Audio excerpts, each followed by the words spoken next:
Welcome, everybody, to Football Discussion Daily. My name is Joe, and I'm here with the co-host, Yo, CGO or George. Today is the 7th of March, 2026, and we are talking about the football results today in both the FA Cup and around Europe. Also, interesting, Lionel Messi had a great goal today in MLS against DC United. Atletico Club lost to Barcelona 0-1 with a great goal from Lamine Yamal. Atletico Madrid pulled a late winner to beat Real Sociedad 3-2. Juventus stayed in the Champions League race in Italy by beating Pisa 4-0. In FA Cup, Mansfield lost to Arsenal. It was only 0-1 with a goal by Nane Madueke. oh, 2-1. 2-1. Oh, I thought it was 0-1. Okay. Oh, 2-1. I saw the Madueke goal. Wrexham took Chelsea to extra time, got a red card, and Chelsea scored 2 goals. There's also a goal that was called back for offsides that would have tied it at 3-3, 2 minutes before the end of extra time, so Chelsea barely squeaked by. Newcastle United lost to Manchester City 1-3 in a game where they went up early. George, I'm not sure which one of these results we want to talk about first. Let's talk about Chelsea. How nervous were you going into extra time, or even 10 minutes left when Wrexham went up 2-1, that Wrexham might push Chelsea out of this competition, the FA Cup? It was very embarrassing because when I looked at those that will be playing, I know the coach made that selection based on the fact that Chelsea will be playing against a Paris Saint-Germain side. That's a very, very tough side to play against because they are the defending champion of the Champions League. So players have to be rested ahead of that clash in Paris. So if other players who have been sitting on the bench are given the opportunity to convince the coach why they deserve to play for Chelsea against a championship side. If you can't prove yourself at that point, what it means is you don't deserve to play for Chelsea. So when Wrexham took the lead through Sam Smith, I wasn't surprised because you ask yourself, who was the person playing central defense? You have Badiashile, you have Tosin, and one of the problem I noticed with Tosin doesn't have pace. You will notice that when that long ball was sent by Doyle to Sam Smith, you see that Tosin couldn't catch up with the guy. Mahmoud Sarr was trying to catch up, but Sam Smith was so quick, and then he was able to convert that chance. So it tells you how poor the central defense of Chelsea in this game, how poor they are. And come to think of it, they equalized through an own goal from Arthur Okonkwo, the goalkeeper. Good effort from Garnacho. But now you still allow the team to go ahead of you, leading 2-1 by Doyle. So what it means that Callum Doyle gave an assist and also scored against Chelsea. It was an own goal, but it was a lot of great work by Liam Delap, was it? Yeah, I mean, it was, but it was still caused by your team, by your forwards. George, my question is this squad composition or is this injuries that are meaning, like, for the center? Like, I agree that center backs from Chelsea are not at the level of competing for Champions League, let alone the league. Is this a result of resting players for the PSG match, or is this squad composition, or is this something else that I'm missing here? Like, why is Chelsea starting center backs? Well, we all know that if not for the Champions League game against PSG, Tosin will not start this game. Badiashile is not going to start this game because so who would start? Would have had a Chalobah playing alongside Wesley Fofana, and two of them will do a better job. Even Mamadou Sarr will do a better job than these guys. These guys I've mentioned, they are more pacey than these other players. They are more pacey. Badiashile is very slow. Tosin is also slow. So if you are playing against a Wrexham team that has players that are very pacey, definitely they are going to be falling behind. And that was what happened today.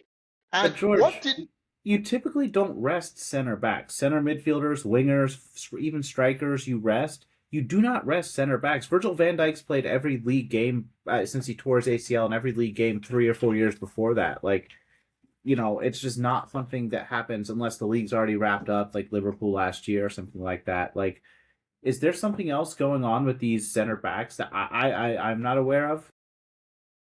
one of the reason why I feel the coach rested players like Chaloba is if you can't play a team like Wrexham, what are you doing in Chelsea? You are being played for goodness sake. If Badiashile cannot play against a Wrexham team that plays in the championship, Tosin cannot play against a team playing in the championship, then they don't have any business in the club. Now, if Chelsea was playing a team like maybe Arsenal at this stage, I'm sure the coach won't do that.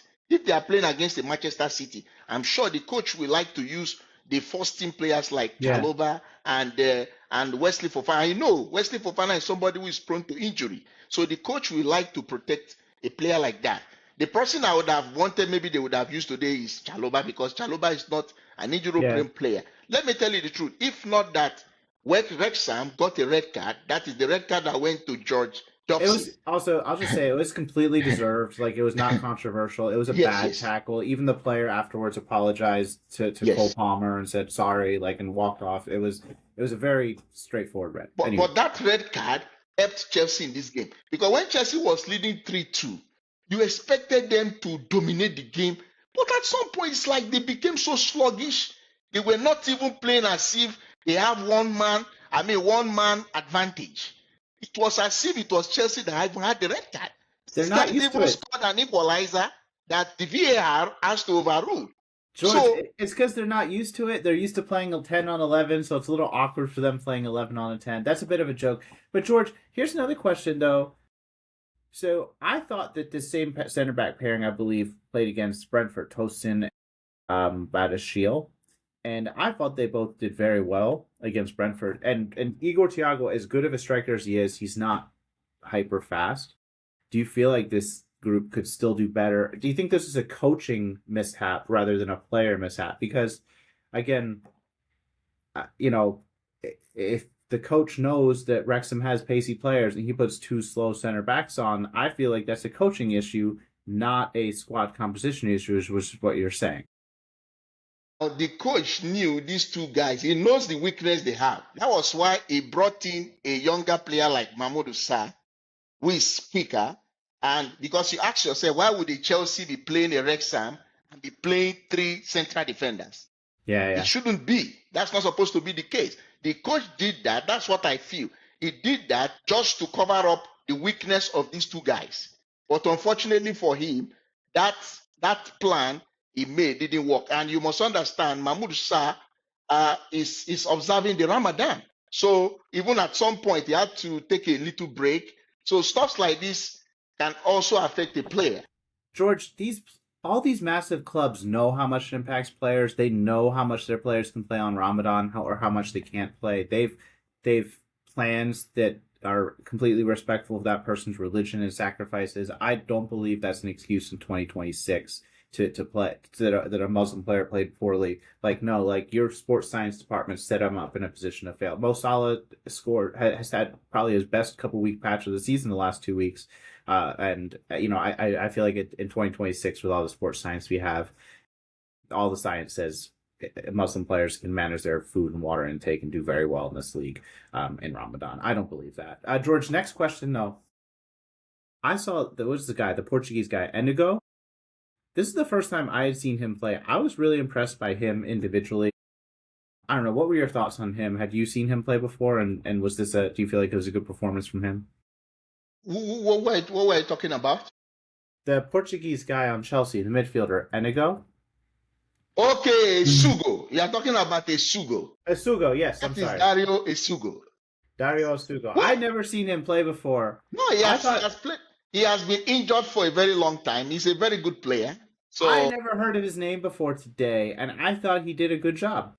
No. He did a good job. I think I won't say it was very outstanding, but at least his performance was fair enough. He didn't perform badly, because as soon as Romeo Lavia got that yellow card in the first half, I was even thinking he won't come back in the second half, because a Chelsea team that has gotten about 9 red cards in all competition, you don't want to take that chance. So I was even surprised that the coach allowed him to come in the second half to start playing. But I guess when he looked at the situation of things, he knew he just have to pull him out, because if not, Chelsea would have, maybe Lavia would have gotten a red card. Because at some point, we had these guys pressurizing Chelsea. So for me, I was not too impressed with the performance of Chelsea. Even Yao Pedro at some point was very angry with the central defenders because they were making too much back passes. You need to move, progress the ball forward. But too much passes, and then before you knew it, you put more pressure on your team. So I wasn't too impressed with the general performance of the team. Good enough, they got the victory. But if you ask me, I won't say I was impressed. That's the truth. One thing, I've seen Wrexham play once or twice this season. Always said before this season, like, I have a friend who's a big Wrexham fan, and I thought, like, there's no way financially, like, they're going to get hit a ceiling this season. They've gotten 3 straight promotions, but watching this team, I see a team that could fully compete in the Premier League, and I think they have a good chance, if any, to go up through the playoffs. And I would love to see it. It'd be such a cool story to see 4 straight promotions from a team, and to have that all documented on documentary. I think it's really cool, and it's not just the talent; it's the players are clearly trying. The coach hasn't bought in. They do have some talent on this team, and so it's just really cool to see just new fresh teams potentially in the Premier League, and they have the inside track on the playoff spot right now, which is exciting, and that'll happen in about 2 months. All right, George, let's move on. Manchester City versus Newcastle. Newcastle scored early. City, pretty late in the first half, I felt completely dominated. And I've watched Man City Newcastle. I think this is the 3rd time in like 3 months. And like every single time, I think that Man City has dominated, and it's been pretty blatant. I don't know. I thought it was one of the best Man City performances of the season. Omar Marmoush had some great goals. Yes. I thought, Newcastle were just generally poor. I don't know. What do you see out of this game? Well, I wasn't surprised because if you look at the history of both sides, at least in the last, since Guardiola came, Newcastle have always struggled whenever they play against Manchester City. They've always struggled. So I knew it was a game that Manchester City will most likely win. I wasn't surprised. I think they've met 5 times this season. Newcastle only won once. That was in the Premier League. The game ended 2-1, which I think that was towards ending of last year was when both sides played at the St. Jesse's Park. But they both later played in the Carabao Cup this year, and both legs. We saw Manchester City beat them 2-0 at the St. Jesse's Park.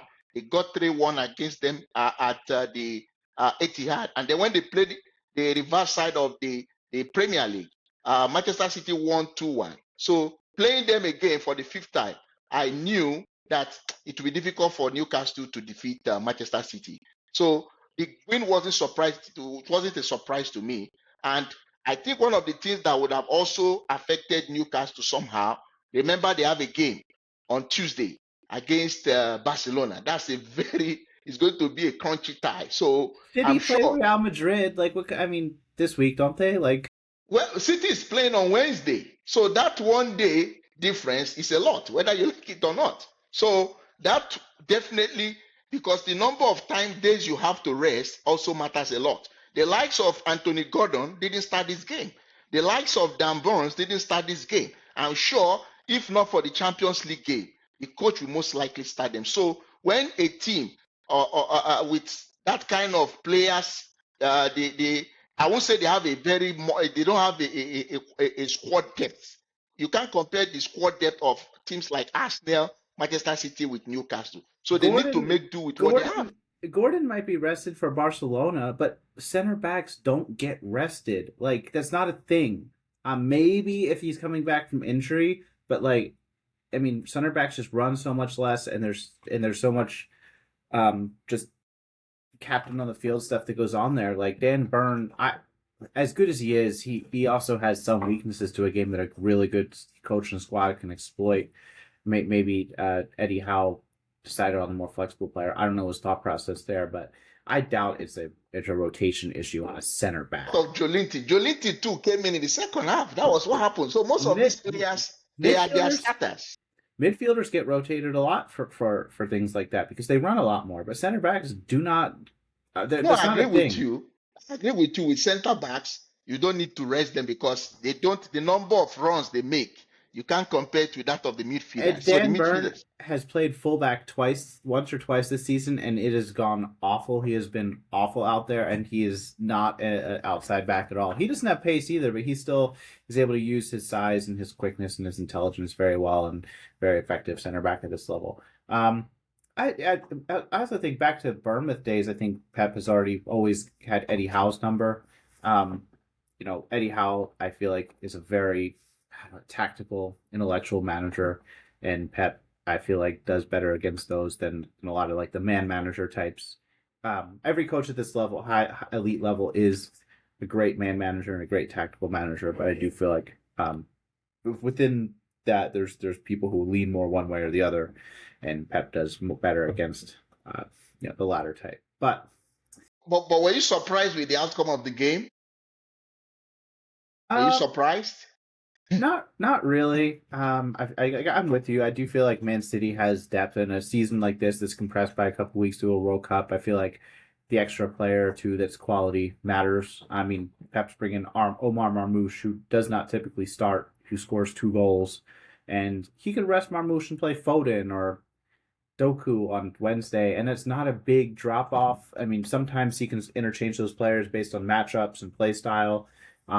Sometimes you can just do it due to rest and rotation, and sometimes I feel like it's needed for those players. Some players need a competition to perform better, and Pep is really smart about figuring out what motivates his players. And so no, I'm not surprised at all. I do feel like Newcastle's best 11 is right up there with New Man City, but in games like this where it's every 3 games for the last 2 months we've been playing, that Man City's depth after there's an injury or three impacts Man City a lot less than some of these other clubs. Well, so what would you be looking forward to for the draws? Because the draws for the quarterfinals will be on Monday at the London Stadium when West Ham will be playing against Brentford. So I think that's the day they will be having the quarterfinals draws. Do you think any of these top sides will be meeting each other at that stage? I mean, of course, like mathematically they have to. Today was the 4 big teams all winning, so they kind of have to. So we'll see. And obviously, the biggest team, Brentford, is going to be everybody's going to be trying to avoid them in the draw. So No, they will have to. They will have to defeat West Ham first before you start saying this. I Because know we'll West Ham is see. playing at home. I told you, George. I mean, we'll talk about the results tomorrow, but I do feel like both Brentford and West Ham, I don't feel like care that much about the FA Cup because West Ham is trying to avoid relegation. Brentford, I feel like, has the inside track on 7th in the Premier League and will get there, and the FA Cup might hurt them. So we'll see how that plays out. And I'm either way, I'm excited for the team as a fan. All right, George, let me close out with our standard questions. What was your favorite goal of the day? Um, do you agree with George's assessment of the center backs? Do you see Badiashile and Tosin at Chelsea next year? Or do you feel like they can still be effective third and fourth choice? Like I do. Number 3, what matchups would you really like to see in the next round of the FA Cup? I really like to see well, this is a good one. I don't know. I'm excited to see whatever. I'd like to see Brentford draw Chelsea, to be honest. I just think it's a funny rivalry, and we're really close. We're like a mile away. Yeah, let us know your thoughts. Thanks for listening.